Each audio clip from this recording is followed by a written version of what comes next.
Yo, NBA fans! Nabasag na sa wakas ang lose streak ng Lakers. Napakalaki ng kanilang improvement. Nagulat itong Toronto Raptors. Hindi nila inaasahan to.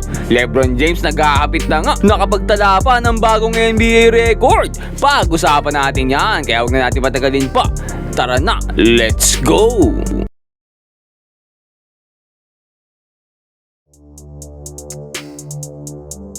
At yun nga no, sunod-sunod na pagkatalo nga kinaharap ng Lakers sa mga huling laro nila. Out of 6 games nila, 5 doon yung tinalo nila, isa lang ang panalo, kawawa na. At ngayon nga kalaban nila itong Toronto Raptors, mabigat na team din. Pero si DeAndre Ayton ganado agad sa simula pa lang ng laro. At LeBron James dito with the chase down block, parang nagbibi na to. Kaso dito nagsimula na makalisot sa depensa ng Lakers itong Raptors eh. Naisahan sila dun sa ilalim ah. Susundan pa nga yan ang kanilang superstar Scottie Barnes. Inaatake dito si DeAndre Ayton. Babawi naman dito sana si Ayton no. Kaso lang ang dulas ng kamay na bitawan. Ano bang pinahid mo dyan boss? Ito na nga umaatake na, binunggu pa si Luka Doncic. O tapikon pa ata si Luka no, pinilit ang tira niya kaya huling-huli siya dito. Nasupalpal eh. Another chance para dito kay Scottie Barnes. Back-to-back baskets para sa kanya. At dito kinakawawa na nga niya si DeAndre Ayton. Pinatalon pa. Pero sabi ni LeBron, sige pare, I got you, ibabawi na lang kita, nilinis pa ang Rick. Luka Doncic naman dito, ang ganda ng kick out. Ang ganda naman ng ikot dito ng bola ng Lakers. Gabe Vincent, nakatira pa ng 3-pointer.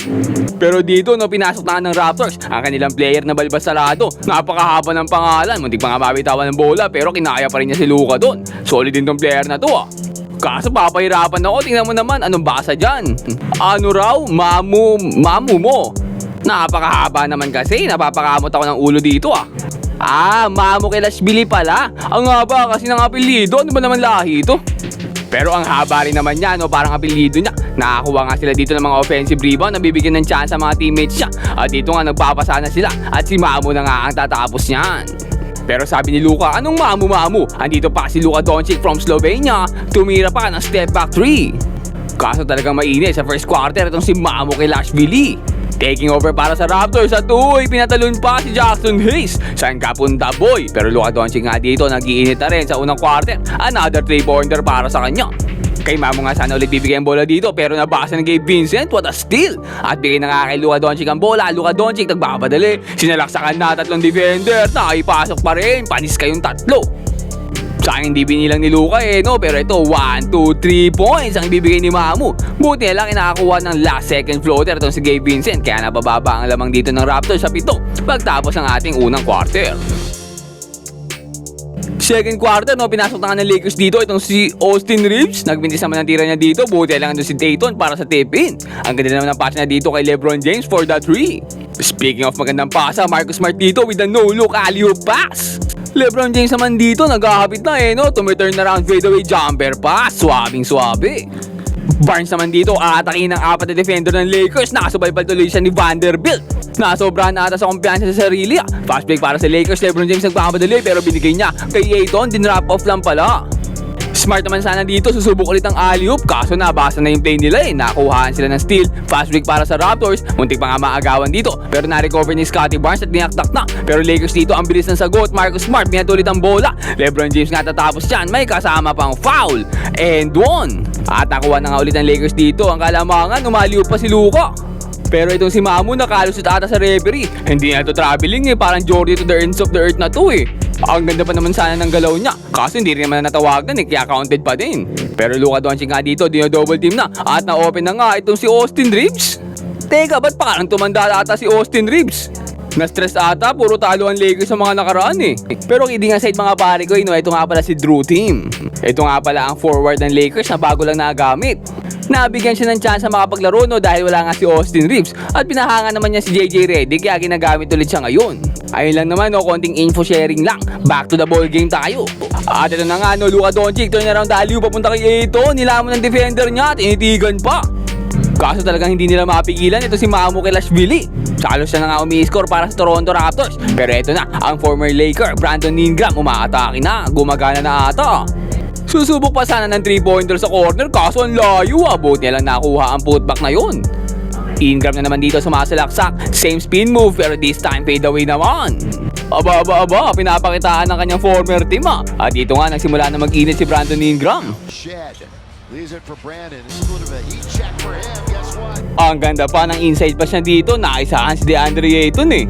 At nakadikit na naman nga sila sa score dito, pero hindi na papayag si Luka Doncic dyan. Another step back 3 para sa kanya. At sasamahan siya syempre ng kanyang dynamic duo. Sumasalaksak na nga din, wala man lang kabantay-bantay. Kaso lang itong si Quickly, ang bilis din ng answer eh, no? Quick floater lang. At nabawi na nga nila dito kalamangan, pero bago matapos ang ating second quarter, Luka Doncic, dalawa na bantay, tinirahan na sa muka. At muli nilang nabawi dito kalamangan, 1 point lead pagtapos ng ating first half. Start of the third quarter, nakakita naman agad ng mismatch itong si LeBron James. Dalawa na bantay ni Ayton doon, naipasok pa rin niya. Sinundan pa ni Marcus Smart ng 3-pointer, kaso ang bilis din ang sagot dito ng Toronto Raptors eh, no? Quickly dito with a quick corner 3. Kaso dito, ang bilis din ang sagot ni Luka eh, no? Marcus Smart naman dito, pinadaan pa sa likod ng kanyang pasa. Ang ganda nun. At muli nga nakuha dito ng Lakers ang momentum sa pangunguna ni Luka eh, no? Bumelta pa ng 3-pointer, aray! Pero ito na naman nga ang Toronto Raptors, talagang ayaw nila magpapigil. Brandon Ingram again, tinirahan na naman si Ayton, pinanood lang eh, no? Biento pa bola dito, 1-on-1 against kay Luka, nalusutan pa agad.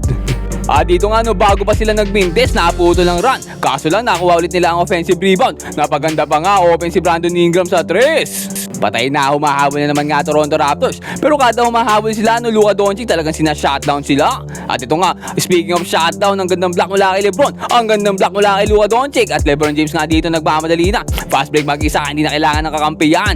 Panis kahit ilan pa kayo. At biglang nag-improve nga dito ang depensa ng Lakers sa ating third quarter. Pero itong Raptors, pinasok na ulit ng kanilang mamo kay Lashvili. Siya ulit ang binigyan ng bola dito. Nakapagpasabit pa kay Hayes, may kasama pang foul counted. Pero hindi lang daw siya pang inside, kayang-kaya rin trumiss. Kaso this time magbimintes. Grabe naman yung effort dito para sa rebound. At nabigyan pa sila ng second chance points. 3 points na naman. Nadadali sila ng Raptors dito sa rebounding. Pero buti lang, talagang napakahigpit ang depensa nila dito. Luka nga dito with a steal. Ang gandang pasa pa kay Rui Hachimura. And Hachimura dito, chill na chill lang na jumper. Pero dito, hindi pa siya tapos. Tumira pa ng 3-pointer. Boom! At LeBron James iisa pa. Double boom! At aba LeBron dito, pinalipad si Mamu. Sabay sidestep, sabay fake shot, sabay pasa inside kay Ayton. Aaliw pa nga sana sila dito kay Vanderbilt. Nawalan nga pero nabalik naman kay Vando ang bola. At napaganda pa nga, naging 3 points sa kay Hachimura. At dahil sa last minute run na yan, no, nakakuha pa ng 7-point lead ng Lakers dito pagtapos ang ating third quarter. Last quarter of action pero hindi pa rin tapos dito ang Los Angeles Lakers. Marcus Smart nga dito, ang gandang bounce pass kay LeBron James. At LeBron James, dalawang defender ang pinatalon niya. At LeBron James dito nga no, naghahapit na. Wala nang pasa-pasa to, kaya ko na tumagisa. Dalawa defender niya, naitira pa rin niya yun. Nilinis pa ang ring. Pero this time, ipapasa niya muna kay Marcus Smart para sa corner 3. Another great pass mula kay LeBron to Marcus Smart. Kaso si Smart dito, not so smart no, nag-hesitate pa at pinasa pa. Naagawan pa tuloy sila dito. Fast break para sa Raptors, easy layup. Pero ito na si Luka Doncic, ang ganda ng pasa kay Ayton. Ang ganda naman ng ball movement dito ng Los Angeles Lakers. Pero ito, si Rui Hachimura sa kanyang huling halakhak. At mas lalo pang nagigpit dito, depensa ng Lakers, hindi makalusot ang Toronto Raptors. Nakagawan pa sila nitong si Vanderbilt. Wala na, all alone, dinakdak na. Grabing depensa nitong Lakers, talagang pinapahirapan ng sobra itong Toronto Raptors. Pero hindi pa naman sumusuko dito ang kanilang superstar na si Scottie Barnes. Kaso lang, siya na lang ata hindi pa sumusuko eh, no? Nakakuha pa nga siya ng dunk dito. Kaso LeBron James dito, muntik nang lamunin ng buhay ang defender ng Raptors. Pasalamat ka, hindi pumasok.